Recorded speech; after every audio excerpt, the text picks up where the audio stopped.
ভারতের সঙ্গে সম্পর্কের প্রশ্নে বিএনপির অবস্থান নিয়ে আলোচনা সমালোচনার শেষ নেই। অভিযোগ আছে, ভারতের সিগন্যাল পেয়েই ক্ষমতায় এসেছে বিএনপি। সেই অভিযোগের তীর স্বরাষ্ট্রমন্ত্রী সালাউদ্দিনের দিকেই ছুড়েছেন অনেকেই। এমন অভিযোগের রেশ কাটতে না কাটতেই এখন নতুন আলোচনার দিগন্তে তারেক রহমানের সরকার। সম্প্রতি কয়েকটি ঘটনা যেন সেই অভিযোগের আগুনে ঘি ঢেলে দিয়েছে। বিশেষ করে একদিকে প্রধানমন্ত্রী তারেক রহমানের সাথে ভারতীয় হাইকমিশনার দীনেশ ত্রিবেদীর সাক্ষাৎ, অন্যদিকে কাছাকাছি সময় ভারতীয় গোয়েন্দা সংস্থা রয়ের প্রধানের ঢাকায় গোপন সফর। প্রশ্ন উঠছে, হঠাৎ কেন ঢাকা দিল্লির মধ্যে যোগাযোগ বাড়ছে এবং এর নেপথ্যে আসলে কি রয়েছে? ঘটনার শুরুটা যদি একটু পেছন থেকে দেখি, বিএনপি সরকার ক্ষমতায় আসার পর থেকেই ভারত বাংলাদেশ সম্পর্ক স্বাভাবিক করার একটি চেষ্টা দৃশ্যমান। এরপর গত 10 আগস্ট ভারতীয় হাইকমিশনার দীনেশ ত্রিবেদী সাক্ষাৎ করেন প্রধানমন্ত্রী তারেক রহমানের সঙ্গে। বৈঠকে দুই দেশের সম্পর্ক এগিয়ে নিতে একটি অনুকূল পরিবেশ তৈরির প্রয়োজনীয়তার কথা উঠে আসে। একই সঙ্গে বাংলাদেশের পক্ষ থেকে শেখ হাসিনাকে ফেরত পাঠানোর বিষয়টিও জোর দিয়ে তোলা হয়। এখানেই শেষ নয়, এই বৈঠকের সময়ের কাছাকাছি ঢাকায় আসে ভারতের গোয়েন্দা সংস্থা রয়ের প্রধান পরাগ জৈন। তিনি প্রধানমন্ত্রীর প্রতিরক্ষা বিষয়ক উপদেষ্টা ব্রিগেডিয়ার জেনারেল অবসরপ্রাপ্ত ড এ.কে.এম. শামসুল ইসলামের সঙ্গে বৈঠক করেন।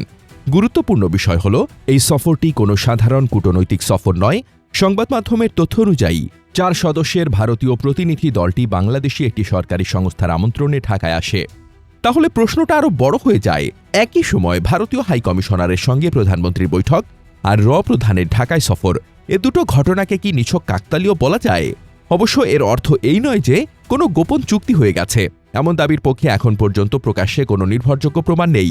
তবে কূটনৈতিক দৃষ্টিকোণ থেকে সময়টা গুরুত্বপূর্ণ, কারণ গত কয়েক বছর বাংলাদেশ ভারত সম্পর্কে যথেষ্ট টানাপোড়েন গেছে। শেখ হাসিনার ভারত অবস্থান, তাকে ফেরত পাঠানোর দাবি, সীমান্ত, পানি, বাণিজ্য এবং নিরাপত্তা সব মিলিয়ে ঢাকা দিল্লি সম্পর্ক ছিল বেশ সংবেদনশীল। এখন সেই সম্পর্কই যেন নতুন করে রিসেট করার চেষ্টা দেখা যাচ্ছে। কিন্তু ভারতেরই বা এত আগ্রহ কেন? ভারতের জন্য বাংলাদেশ শুধু প্রতিবেশী একটি দেশ নয়। বাংলাদেশের ভৌগোলিক অবস্থান ভারতের উত্তর পূর্বাঞ্চল, বঙ্গোপসাগর এবং আঞ্চলিক বাণিজ্যের জন্য অত্যন্ত গুরুত্বপূর্ণ। অন্যদিকে বাংলাদেশের জন্য ভারতের সঙ্গে কার্যকর সম্পর্ক গুরুত্বপূর্ণ বাণিজ্য, সীমান্ত ব্যবস্থাপনা, পানি, জ্বালানি যোগাযোগ এবং আঞ্চলিক নিরাপত্তার কারণে। অর্থাৎ দুই দেশের স্বার্থের জায়গা অনেক। আর এখানেই আসে সবচেয়ে স্পর্শকাতর বিষয়, শেখ হাসিনা। বাংলাদেশের পক্ষ থেকে ভারতকে শেখ হাসিনার প্রত্যর্পণের অনুরোধ আবারও জানানো হয়েছে। ঢাকার বক্তব্য, দুই দেশের সম্পর্ক স্বাভাবিক করতে হলে এই বিষয়টিরও সমাধান প্রয়োজন। তাহলে কি বিএনপি সরকারের সঙ্গে ভারতের এই নতুন যোগাযোগের অন্যতম কারণ শেখ হাসিনা ইস্যু? এটা সম্ভাব্য একটি ব্যাখ্যা হতে পারে, কিন্তু নিশ্চিত সিদ্ধান্ত দেওয়ার মতো তথ্য এখনও প্রকাশ্যে নেই। বরং বলা যায়, দুই দেশই হয়তো নিজেদের স্বার্থের জায়গা থেকে সম্পর্ককে নতুনভাবে সাজাতে চাইছে। আর প্রধানের সফর সেই প্রক্রিয়ায় নিরাপত্তা ও গোয়েন্দা পর্যায়ের যোগাযোগকেও সামনে নিয়ে এসেছে। আরেকটি বিষয়ও গুরুত্বপূর্ণ, বাংলাদেশের পররাষ্ট্রমন্ত্রী এরই মধ্যে বলেছেন, ঢাকা দিল্লি সম্পর্ক এগিয়ে নিতে একটি এনাবেলিং এনভায়রনমেন্ট বা সহায়ক পরিবেশ তৈরির উপর গুরুত্ব দেওয়া হয়েছে। অর্থাৎ সরকার প্রকাশ্যেই সম্পর্ক স্বাভাবিক করার বার্তা দিচ্ছে। তবে এখানে বিএনপির জন্য একটি রাজনৈতিক প্রশ্ন রয়েছে।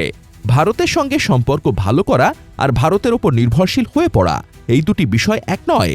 বিএনপি সরকার যদি দিল্লির সঙ্গে সম্পর্ক উন্নয়ন করতে চায়, সেটি হতে হবে পারস্পরিক স্বার্থ, সমতা এবং বাংলাদেশের জাতীয় স্বার্থের ভিত্তিতে। কারণ বাংলাদেশের জনগণের বড় একটি অংশ ভারতের সঙ্গে সম্পর্কের ক্ষেত্রে প্রশ্ন তোলে। সীমান্ত হত্যা, পানি বণ্টন, বাণিজ্য বৈষম্য কিংবা রাজনৈতিক প্রভাবের মতো বিষয়গুলো নিয়ে। তাই এখন মূল প্রশ্ন, বিএনপি সরকার কি ভারতের সঙ্গে একটি নতুন ভারসাম্যপূর্ণ সম্পর্ক তৈরি করতে যাচ্ছে, নাকি এর পেছনে রয়েছে আরও বড় কোনো কূটনৈতিক সমঝোতা? প্রধানের সফর, ভারতীয় হাইকমিশনারের সঙ্গে প্রধানমন্ত্রীর বৈঠক এবং একই সময়ে শেখ হাসিনার প্রত্যর্পণ নিয়ে বাংলাদেশের নতুন করে চাপ, সবগুলো ঘটনা একসঙ্গে দেখলে অন্তত একটি বিষয় স্পষ্ট, ঢাকা দিল্লি সম্পর্কের বরফ গলানোর প্রক্রিয়া শুরু হয়েছে। কিন্তু এই সম্পর্ক কোথায় গিয়ে দাঁড়াবে আর এর বিনিময়ে বাংলাদেশ কি পাবে, সেটি এখন দেখার বিষয়। আর সেই উত্তর হয়তো মিলবে আগামী কয়েক সপ্তাহের কূটনৈতিক তৎপরতায়।